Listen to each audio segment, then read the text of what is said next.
और बिलामिन शैतान जी बिस्मिल्लाहिर्रहमानिर्रहीम मां आया जो पंहिंजो बरकत विराणी वाली ॾिसी रहियो बरकत विराणी यूट्यूब ऑफिशियल इन वक्त असीं मीरपुर माथेलो जे दहशतगर्दी टोड़ अदालत के बारे मौजूद आहियूं।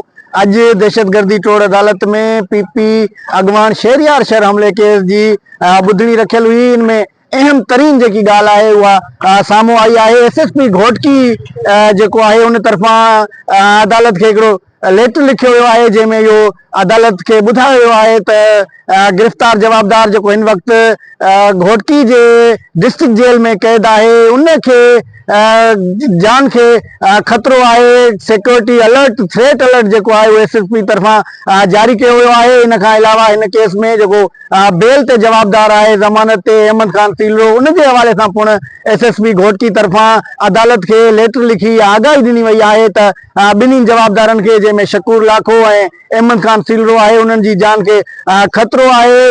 SSP तरफा कोर्ट के लिखियल लेटर में यो जणायो वियो है त उन्हनि के बावसूख ज़रियन खां या जान मिली है त शकूर लाखो जो इन वक्त डिस्ट्रिक्ट जेल घोटकी में पीपी अगवान शहरियार शहर हमले केस में जवाबदार तौर कैद थियल है। उनके रस्ते में उन तोड़े चाहे अदालत के ॿाहिरियां तोड़े अदालत के हाथे में जान जो खतरो है। ॾुआरी अंसरन तरफा उन ते हमले की प्लानिंग कई वही है जैसे करे उनके अज जे इन ॿुधणी खां हाज़िरी खां इस्तस्ना दी वने। इन अलावा साॻी गाल SSP घोटकी तरफा इन केस में बेल ते जो जवाबदार है अहमद खान सीलरो उन के हवाले से पुण कई वही है। इंतहाई अहम ऐं वॾी ख़बर है जी असां पंहिंजे नाज़रीन सां शेयर कयूं पिया। SSP घोटकी थ्रेट अलर्ट जो है वो जारी किया है। जो लेटर अज अदालत के पहुतो है वो दिसंबर 2 ते जो है SSP तरफा जारी किया हुआ है जैमें यो जणायो वियो है त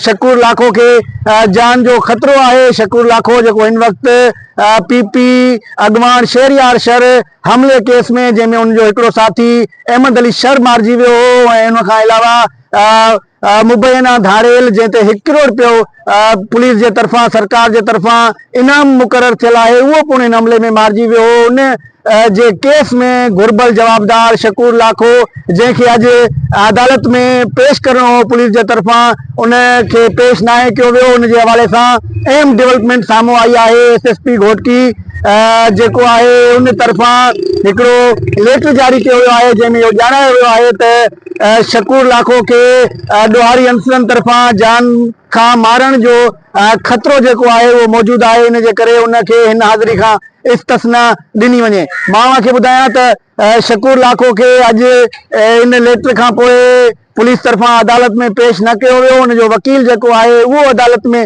पेश थियो। उन अलावा अहमद खान सीलरो जो इन केस में पुलिस के घुरबल है पर ते बावजूद उनकी ATC कोर्ट में कच्ची जमानत मंजूर थियल है। उनकी पुण ॿुधणी रखियल हुई वो भी अज कोर्ट में पेश न थियो है। कोर्ट के हवाले से मां तव्हांखे बुधाया तो शकूर लाखो जो इन केस में नामजद है उन जे वकीलन तरफा अदालत के या दरख्वास्त दी वही है तो उनकी जमानत जी है वह मंजूर कई वने। उन अलावा अहमद खान सीलरो इन केस जो जवाबदार जैसे हवाले से उनकी कच्ची जमानत इन ही सागी अदालत ATC कोर्ट तरफा मंजूर थियल है। उन ते बिन्हीं धुरन तरफा फरियादी तोड़े चाहे जवाबदार अहमद खान सीलरो के वकीलन तरफा अज पंहिंजा दलील जो है वो देना हुआ। बिन्हीं वकील जो आहिनि उहे पेश थिया। अज हिकिड़ी अहम भी जी डेवलपमेंट सामू आई है वो आई है त जो PPMN शहरियार शहर जो साथी हो अहमद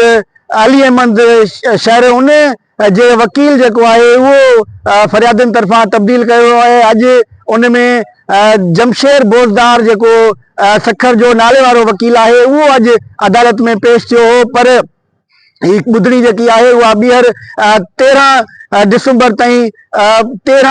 दिसंबर ताईं मुलतवी कई वही है। मां के बुधाया त इन अलावा जो अहमद खान सीलरो है उनजो वकील पुण अदालत में पेश थियो जै पुण अदालत के बुधायो त जेतोणीक उनजो जो साहिल है उनजो जवाबदार है जो वकील है अहमद खान सीलरो कोर्ट में पेश थियण लाइ तैयार हो पर SSP घोटकी तरफा जो थ्रेट अलर्ट जारी किया हुआ है जैमें यो बुधायो वियो है त अहमद खान सीलरे के जान जो खतरो है। रस्ते ईंदे तोड़े चाहे कोर्ट जे ॿाहिरि तोड़े अहाते में उन ते ॾोहारी अंसरनि तरफ़ां प्लानिंग कई वई आहे उन्हनि जे क़त्ल जी, इन जे करे हू अदालत में पेश न थी सघियो आहे।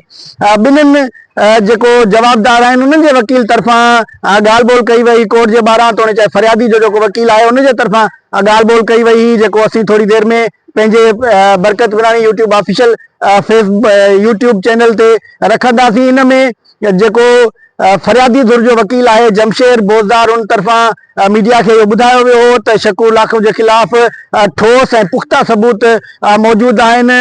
अदालत में जेको जांच ऑफिसर आहे उन तरफ़ां मोहलत तलब कई वई त छो जो जेको फोरेंसिक रिपोर्ट आहे उन खां अलावा जेके उनजे मोबाइल जी डेटा कलेक्ट करणी आहे उन जे करे उनखे इजाज़त ॾिनी वञे। उन अदालत खे इहा आगाही ॾिनी त जेको लेबोरेटरी तरफ़ां उनखे ॿुधायो वियो आहे त 16 GB जी डेटा जेको आहे उहो उन्हनि खे उनजे मोबाइल मां मिली आहे, जेकी पुलिस जे हवाले कई वेंदी। ईंदड़ हाज़िरी में उहा डेटा जांच ऑफिसर अदालत में पेश कंदो। उन खां अलावा जेको वकील आहे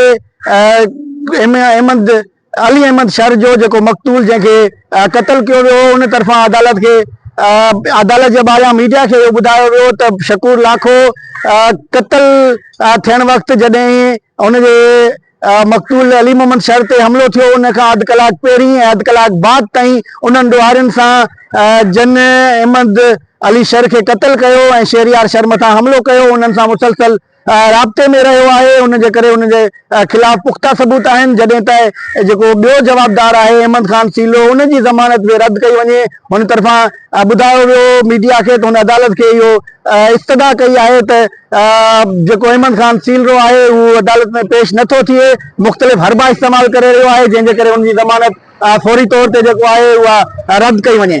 अॼु मां जीअं तव्हांखे ॿुधायो त जेको दहशतगर्दी टोड़ अदालत आहे उन में शहरियार शर हमले केस जी ॿुधणी इन जे करे मुलतवी कई वई आहे त जेको SSP घोटकी आहे उन जे तरफ़ां समीउल्लाह सुमरो उन जे तरफ़ां अदालत खे आगाही ॾिनी वई आहे त ॿिन्हिनि जवाबदारनि जंहिंमें शकूर लाखो अहमद खान सीलो आहे उन्हनि जी जान खे ख़तरो आहे। ॾोहारी अंसरनि तरफ़ां उन्हनि खे जान खां मारण जे लाइ प्लानिंग कई वई आहे। जी।